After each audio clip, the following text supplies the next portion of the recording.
Okay, I'm making this video um, because today is Wednesday, the day after the election. No, I'm not on drugs, so anyway, I still can't find my glasses that I kind of broke the rim a little bit. I need some super glue to glue them together, but that's beside the point. Anyway, I am making this video because I think that the election that we had yesterday was an overall victory for the Republicans. And I saw a comment by somebody, I don't remember who, but somebody said that the Democrats were playing checkers and Trump is playing chess. And I think that's true because, okay, I mean, this video is for Republicans only, okay? If you're a Republican and you're kind of down in the mouth, kind of disgusted that, Republican, we lost the House, okay? Watch this video, please. Watch this video. Because what I have to say is, I think, very, very accurate and very right on with what Trump was trying to do in the run up to the election, the midterm elections. Okay? And I think that if you watch this video, hopefully you won't be as discouraged and kind of down in the mouth as you are now. Okay? I'm hoping that's what happens, but anyway, I don't know if... Oh, I gotta quit shaking that up so much. But anyway, I hope you will watch this video and, kind of get some of the thinking. Get some of the reasons why I'm thinking the way I'm thinking. Okay? And, oh, wait a minute. Oh, no, oh, there we go. I'm just wearing the cap not because I'm cold, just because what the heck, why not? Why not put it on, what the hey? Yeah, but I got this and a scarf when I was still in the hospital in the Navy over a week ago now. No, it's not over a week ago. I got let go. I was released last Friday from the hospital, so anyway. But anyway, got a few nice things when I was there, so, but anyway.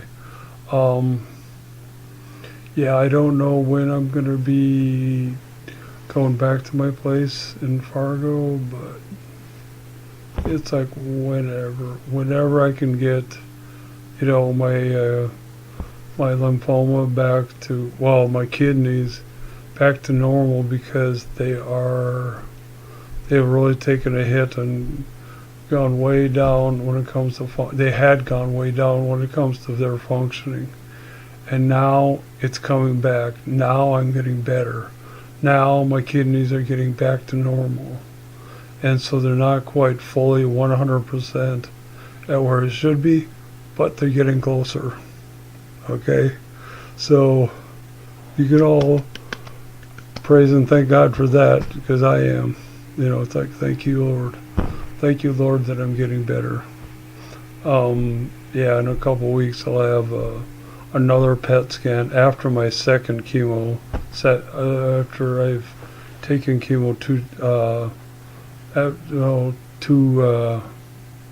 after my second session of, series of chemo, they will give me a PET scan.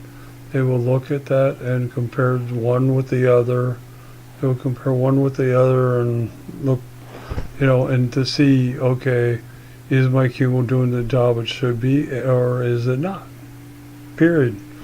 And if it is, it's like, okay, back to the drawing board and back to what I can do, seeing what they can do in curing my lymphoma, or they will say that I'm on the road to recovery, and I'm, and pretty soon I'm going to be a lot better and be back to normal again, I mean, that's what I'm hoping and praying for, and it's like, God willing, that's what's going to happen. I know it's going to happen. But anyway, yeah, okay, getting back to the election and stuff. Like I said in my previous video, I get nervous, I get scared. I'm like, I don't know if what's going to happen, if I think is going to happen or not. I mean, I've been very hopeful sometimes, and, when I went to the party, when Obama was elected, I was extremely discouraged because I'm like, oh, great. This is not what I need. I do not need somebody to destroy the economy and jobs and make it 10 times worse for me to get a job. When Obama was elected president, I knew that was going to happen. And that is exactly what happened. The number of jobs I had to take that were, that were totally crappy jobs were were several. Oh my gosh. I had to take one bad job after another. And it really sucked. It really sucked to be in that position. It really sucked to know that my family supported this guy who my nickname for him is DA, but the initials do not stand for district attorney, okay? Think about that. Think about that. District attorney, not DA. DA, but not district attorney. What else could that be? You think for a couple minutes, you'll come up with it. You'll come up with the words I call him. But anyway, yeah. So I knew it wasn't. I knew when I graduated that I knew it was going to be hard. I knew it was going to be hard. Just because I knew he was going to do as much damage to the economy as he possibly could do, and make a lot of people who are unemployed, and make a lot of college graduates, when it comes to finding a job, he's going to make it next to impossible for them to find a job. I knew that was going to happen, and that is exactly what happened. That is exactly what happened. And the rest of my family are all Democrats, so they don't understand what that's like. They have no idea. You graduate with a 4-year degree, you should be able to get a decent job after you graduate, right?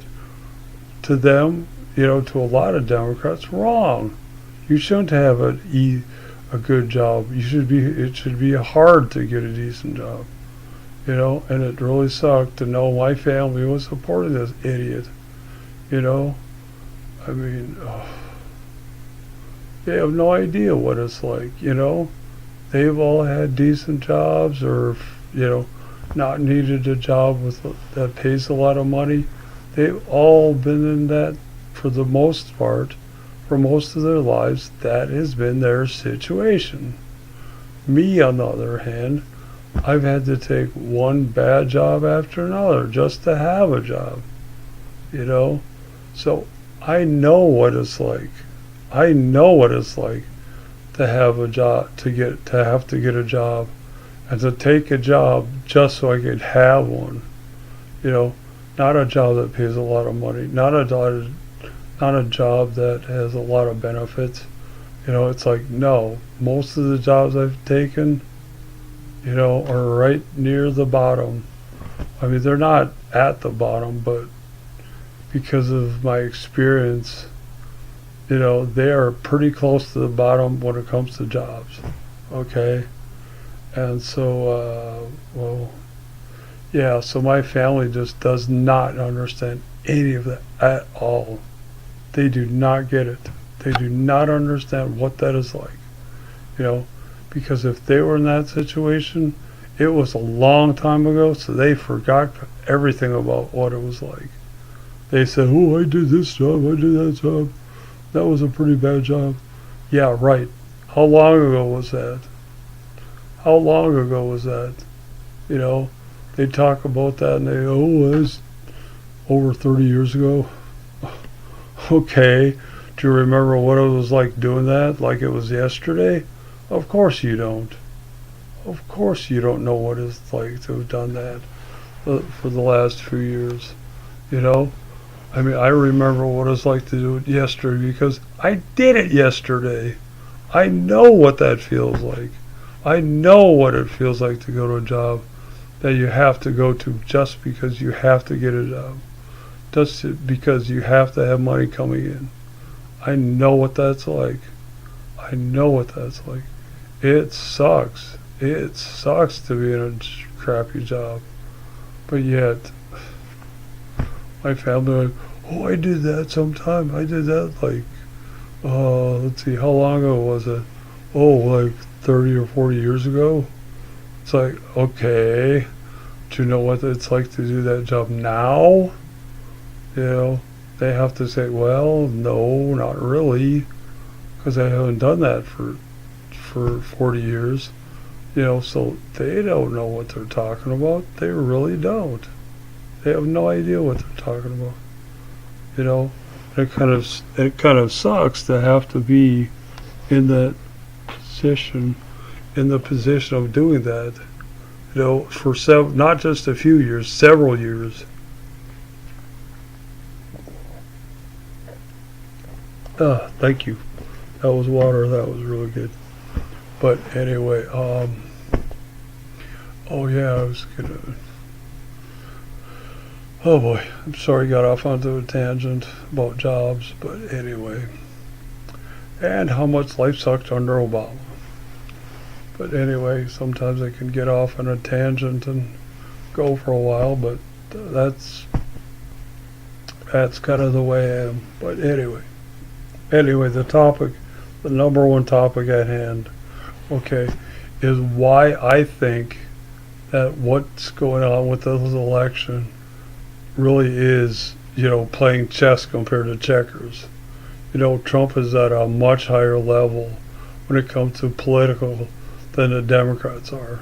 The Democrats are celebrating and joyous and exuberant about having a check on Trump, you know, and it's like, okay, fine. Fine. If you try to impeach him, if you try to slow things down as much as possible, you're going to look bad. You're going to look very bad. You know, if you want to stop building the fence, okay, every single time somebody is murdered by an illegal immigrant or raped, you know, Democrats are going to get the blame for that 100% of the time. You know, it's going to be like, so what if this person did that? This person is illegal, and they are here because of Democrats.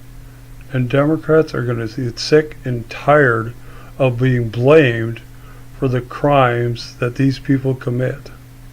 They are going to get sick and tired of that. Almost every day they're going to hear that. Okay? And so they're going to decide, they're going to come to a conclusion, and they might come to that conclusion fast, that, hey, we've got to work with Trump on this issue, you know?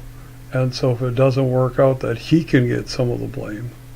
You know, if it doesn't work out, you know, he gets some of the blame because they worked with him. They came together and had an agreement and got an agreement to compromise on this situation.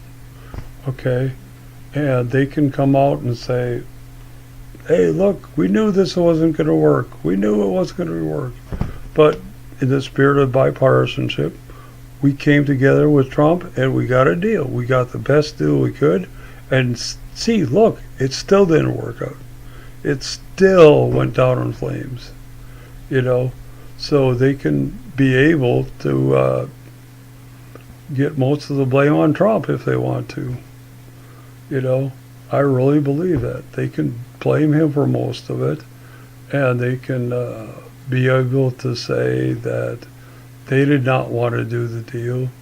They did not want to negotiate with Trump and to get the deal they got. They really didn't. Trump forced them into it. Trump held the gun to our head and made us come to a compromise. But hey, we didn't want to do it. We didn't want to do it. We didn't want to do it. Trump made us do it. So you can go ask him why he did that. And if they do that, if that situation ever comes up, Trump will be the one who looks the worst for it. He will be the one, because he forced them to sign off to negotiate a deal that they knew was bad. Okay? They knew it was a bad deal in the first place. They did not want to do it. Trump looks so much worse if that happens than if all they do is obstruct and fight and battle and fight and battle and obstruct and do all kinds of things to keep him from doing what he wants to do.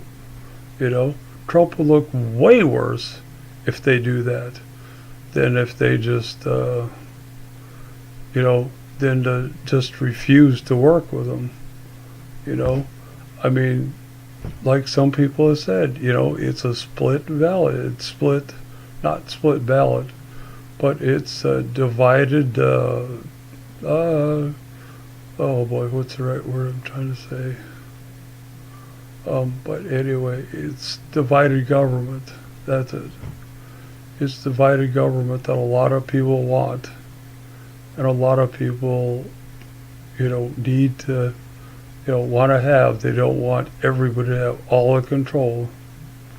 And so anyway, let me see here. Let me grab some more water here. Ouch.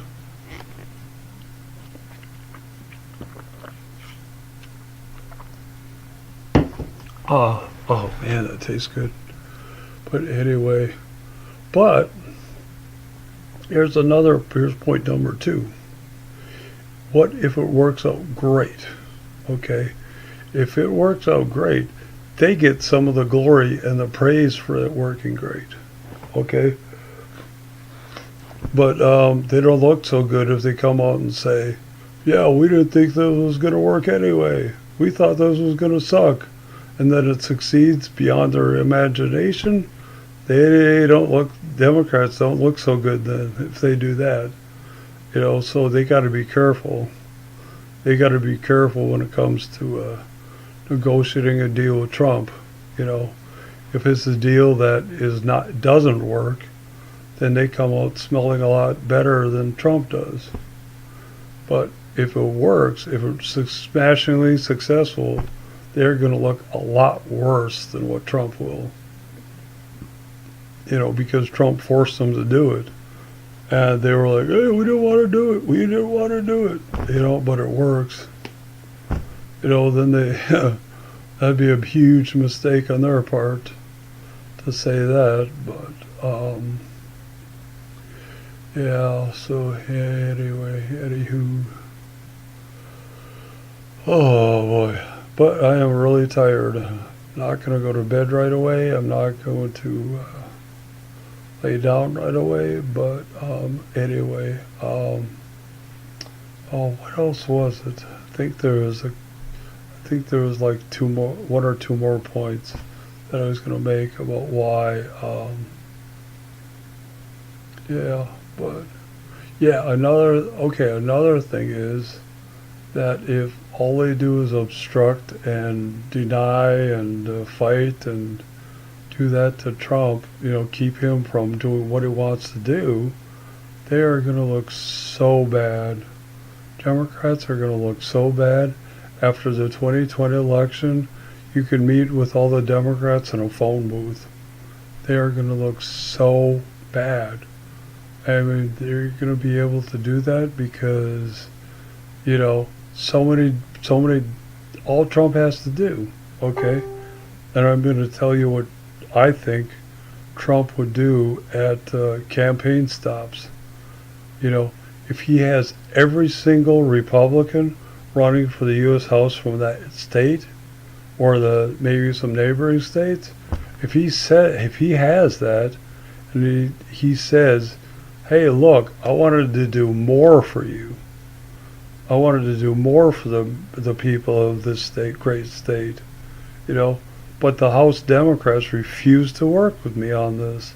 They refused to negotiate with me on this issue. And so if it's like border immigration, if it's like border protection, you know, he's going to paint the Democrats as the problem, not the solution. They will get 100% of the blame if they do that. If they oppose Trump on almost everything, they are going to get the blame for that issue 100%, and Trump will get none of it. And people will run, literally run to the polls, just so they can vote out their Democratic U.S. House member. Okay, just specifically run to the polls to do that. You know, they ask them why they're there. They're gonna to vote my U.S. House member out of office. You know, and like I said before, after the election, you're going to be able to meet all the Democratic House members in a phone booth. You know, it's going to happen. Mark my words. Write it down today. Go November 7th, 2018. Nate Foss did this, and by golly, 2019 he was right. You know, I mean, yeah. I mean, you know, Trump. Another thing Trump's going to be able to say is, when you go to vote for me, you vote for everybody here with me who's running for the U.S. House. You vote for every one of them, up and down the ticket. You vote for all of them. And there's going to be a lot of people that are going to do that. A lot of people. And Democrats will have no idea why they are losing so many House races. It's like, oh my gosh. They will just be amazed and go, their jaws will be open and going, I can't believe so and so lost. How could they lose? They've been a great legislature for several years, you know, but they don't understand. You know, Trump will have painted them as a problem, and it is going to stick to them like super glue. And there is nothing they can do to be able to, to be able to wipe that mark off of them. You know, there's nothing they can do. It's gonna be stuck with them. They're gonna have nothing to say. They're not gonna be able to go, oh no, he had something to do with it too. It's like, no, you get 100% of the blame, and you keep 100% of the blame. And when you lose, you will know why you lost. You know, because you fought Trump every step of the way, and they still can't understand why he is so beloved, why so many people care about him. You know, they don't get it. It's like, okay, fine. You don't get it? That's fine with me. That's okay with me. You know, but yeah, anyway. Anywho, I am like really, really, really tired. Oh, I almost feel like sitting here and just nodding off, but I know I shouldn't do that. But anyway, yeah. You know, Democrats, they do not get it. They do not understand that Trump specifically went to key governorships in states that have a big influence on the next election, on the 2020 election. States like Iowa, states like in the East Coast, like Rhode Island, Vermont, Massachusetts, I think the ones that really matter the most on the East Coast. The governors of those states are all going to be Republicans by the 2020 election. All of them. Not one single governor is going to be Democrat in those states that are very key when it comes to the countdown to the election. Okay? Not one of them is going to be a Democrat.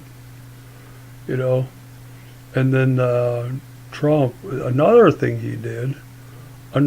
brilliant thing he did, was the campaign in states that are key Senate races too. You know? I mean, he invested a lot of political capital to win in those states. And those Republican senators did. you know. So, he, another thing he did was, he turned somebody like Lisa Murkowski and Susan Collins into totally useless. I mean, because they have zero influence on what happens for the Republican Party from now on. They have no influence at all. They can be as liberal as they want and work with the Democrats as much as they want, and they have no power whatsoever. And it's just like, okay, now the lead with the Senate Republicans is a lot bigger. I mean, it could be like, I don't know for a fact, but it could be like 56, 57 seats, and that is like anybody Trump wants the name of the Supreme Court, boom, he's there. They're there. Anybody he wants to appoint to a certain office, boom, they're there. No matter who it is. I mean, no matter, yeah, but the person would have to be pretty bad for the rest of the Republicans to fight him and say, no, we don't want this person, But, yeah, so anyways, Trump is just, when I think about the fact that, he really is on another level than the Democrats is, that is absolutely the truth. Democrats are jumping up and down, hey, we got the House, all right, great, we can check Trump, yay. I mean, but it's like, okay, so what? Are you going to try to impeach him because of that? If you are, you better be listening to Republicans who impeached Clinton, because they were like, don't do it. You will pay a price that is so huge and so heavy, you will regret it the rest of your life, your political life. You will regret it. You will wish you had not done that. And I totally agree. I totally agree with that. If Democrats want to do that, okay, go ahead, make our day. And then in 2 years, you're going to watch the Democrats take a shellacking like you've never seen before. Well, maybe you have. Maybe you remember when Bill Clinton lost, like, what was it, 50 or 60 votes in the House, and over 5 in the Senate, but yeah, so, and Bill Clinton too, they lost a lot of seats in the House and Senate. And so anyway, they didn't learn. Democrats did not learn their lesson from 2 years ago. They did not learn their lessons, so they're going to make the same mistake over again. They're so fired up and excited about Hillary possibly running again. Well, you know what? She lost the last time. She's going to lose again. And they still can't understand why she is so hated. They can't understand that. They're like, oh, but she's a sage. It's like, and everybody else is like, no, she's a daughter of Satan himself. I mean, millions of people just cannot stand her. And we're talking about Democrats that can't stand her. Not just all Republicans. We're talking about Democrats that can't stand her and who would never vote for her in a million years. And they still can't understand that. Because a lot of people can see through her lies and deception and would never vote for her unless she was running against Satan. Then they might, but other than that, they still can't understand why she is so hated, and it's like, okay, you don't get it, that's fine with me, nominate her to your detriment, go ahead. Yeah, but, oh boy. Yeah, and I mean, I thought there would be a lot more screaming and hollering about with the Democrats last night than there was, but uh, just you wait. Just you wait. If you thought 2016 was amazing, oh my gosh. 2020 is going to blow you away. It is going to blow you away with how the Democrats react. Oh yeah, they are. I mean, when it comes to being disappointed, they are going to be way off the charts of disappointment. You know, and another thing they're gonna do is hang on, let me get some Diet Pepsi to.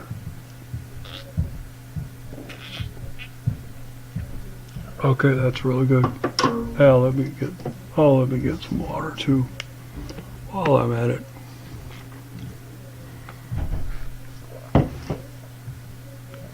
Yeah, so anyway. Yeah, if you think 2016 was amazing, oh boy.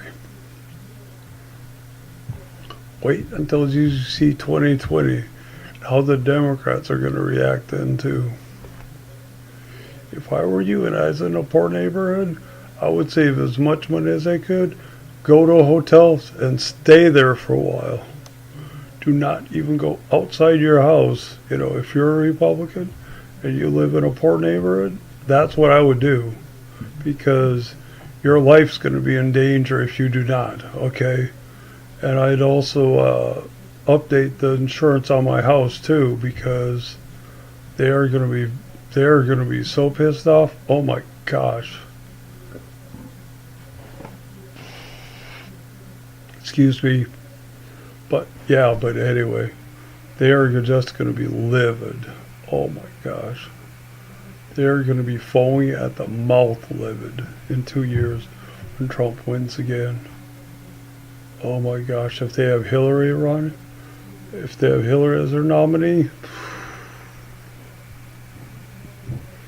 yeah, and she loses, it's not going to look good.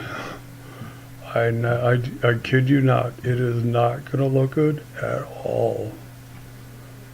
But yeah, they're going to be, oh boy. Yeah, I mean, if Democrats want to oppose Trump,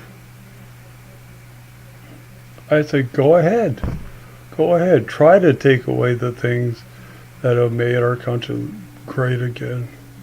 Go ahead. Try to increase taxes. Try to damage the economy. Try to make jobs harder to get. You know, and guess what? In 2 years, you're going to have a backlash like you never thought you'd ever see the rest of your life. There are going to be people that are going to be so mad, so angry, and so running, so ready to run to the polls just so they can vote against their Democratic House member. That is exactly what you will see in 2 years. Okay, in 2 years when that happens, that is exactly what, in 2 years, that is exactly what's going to happen. And Democrats are going to be like blindsided. They're going to have no idea what the heck is going on. They will just be absolutely stunned into silence to say something of why it happened. But anyway. But after the election 2 years from now is going to be fun. F-U-N, fun. Because watching the Democrats lose their mind is going to be something that a lot of people are going to like seeing. They are going to enjoy seeing that, and they are going to, what's the right word? Yeah, they're going to be so happy and so excited to see that. Oh my gosh, just watch. Just watch. It's going to happen. I predict it now. November 7th, 2016. I predict it now. You can write it down. Say, Nate Foss said such and such. 2 years later, is he was he, did he make it up or is he being honest? You know, and a lot of people are, hey, you knew what you were talking about. You knew exactly what you were talking about. So anyway, let's see how many, oh man, is that 3 or, oh, that's a 3, okay. Yeah, it's only 34 minutes. I thought it was 54. Oh boy, but I am tired. I am so tired. But yeah,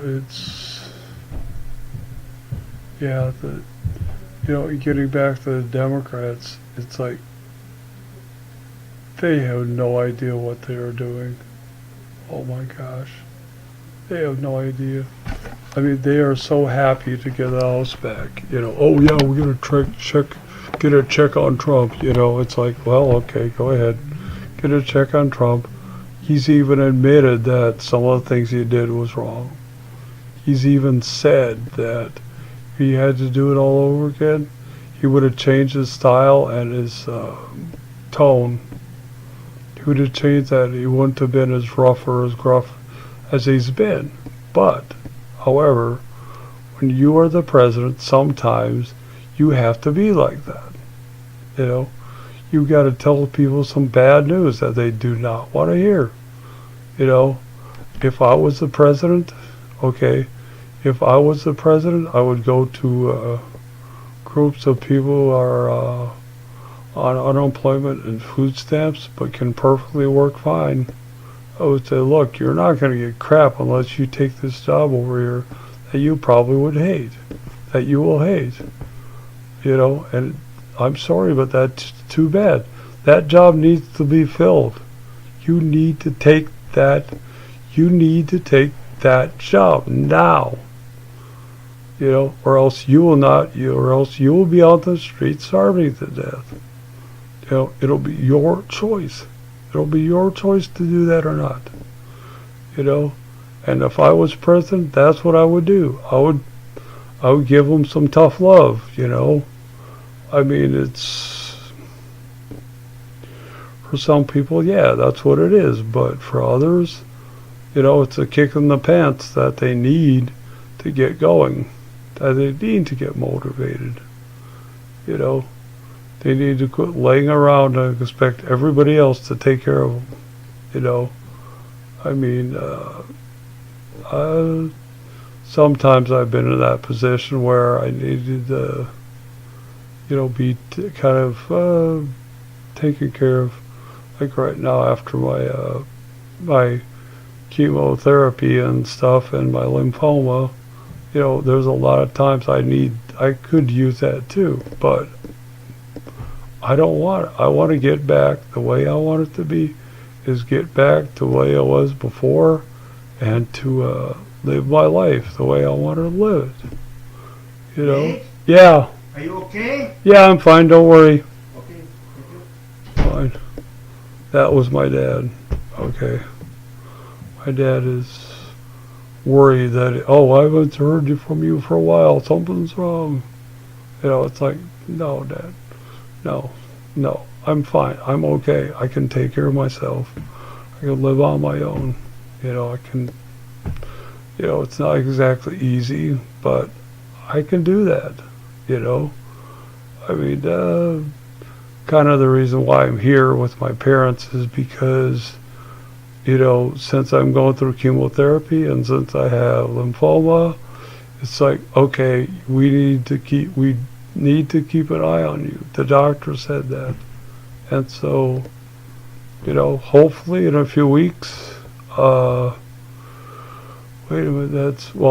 after Thanksgiving, they will compare my PET scans and they will say, it's working, you're getting better, you don't have any side effects, nothing is going bad with you, we can let you go, we can let you live on your own back at home, and that's fine. That's perfectly okay. We can do that. So that's what I'm hoping and praying for that eventually happens. But yeah, it's, oh boy, like out of breath.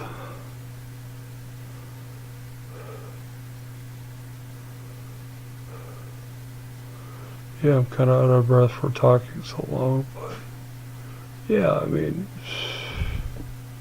I might need my parents to kind of help me take care of myself now, but I think by the second time between the second and third chemos, I think I'm going to be fine and no problem at all, except I don't have a driver's license.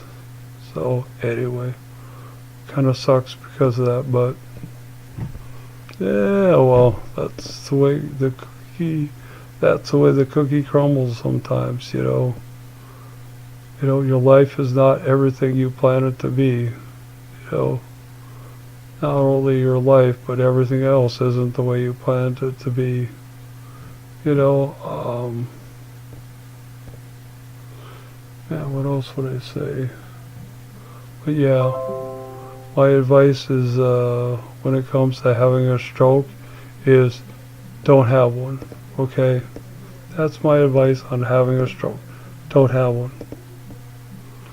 Yeah, I know you're thinking, what the heck is he talking about? What the hell are you talking about?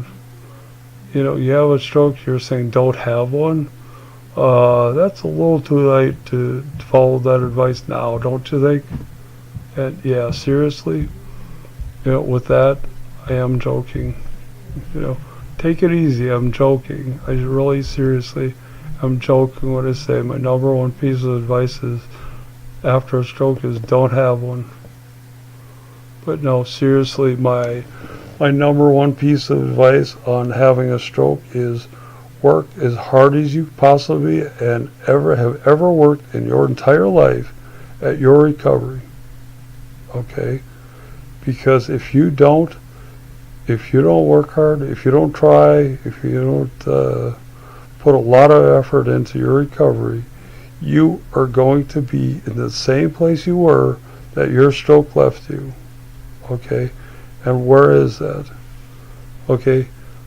For one, that is probably most likely in a wheelchair. Okay? You are going to be in a wheelchair for the rest of your life if you don't work hard to get the ability to walk again. Okay? I mean, it doesn't happen by accident. It never happens by accident that you can be able to do that. You got to work your butt off every single day to get your ability to walk again. I am not kidding. I know that firsthand. Myself, in my recovery, I know that's true. I know that's true. So anyway, let me get some more water.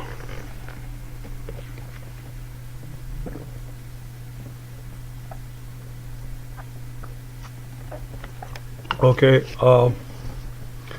let's see. My number two piece of advice is, do not let anyone, okay? It doesn't matter if it's your doctor, your family, your spouse, your family, your friends, anybody, your boss, anybody tell you what you can do and can't do with your stroke, okay? Do not let anybody tell you that, okay? Because you prove them wrong. You prove them that you can do a lot more than they ever thought you could. Okay? What's another piece of advice I would have? Let's see here. Let me think about it for a sec here. Let's see. Yeah, so anyway. Yeah, another thing about strokes is, you know what? The life you knew before you had a stroke is over. It is over. You will never be the same that you were before you had a stroke, okay?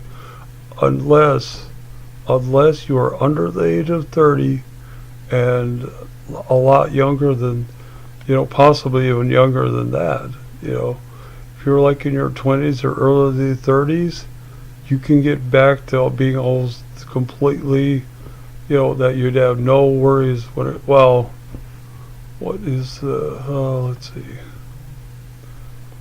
Yeah, let me think of the right word to say, but anyway, anywho,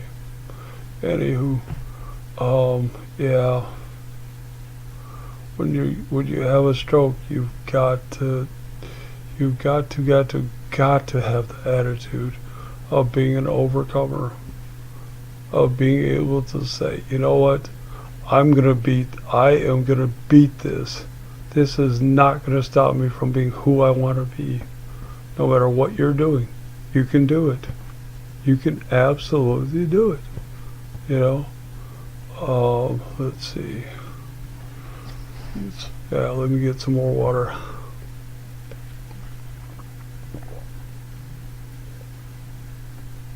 Yeah, okay. Yeah, so let's see. Yeah, when you go through a stroke, that will be the hardest thing, that will probably be the hardest thing you've ever gone through in your entire life. Okay? It will probably be the hardest thing you've ever done in your life. You might as well go, okay, you might as well admit that and realize you are in the fight of your life. And after you have a stroke, like I said before, your life's never the same. Don't fight it. Do not fight it. Do not say, oh no, my life's going to get back to normal.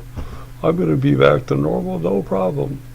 Don't fight it. Just accept it. Accept that fact that you are in the fight of your life.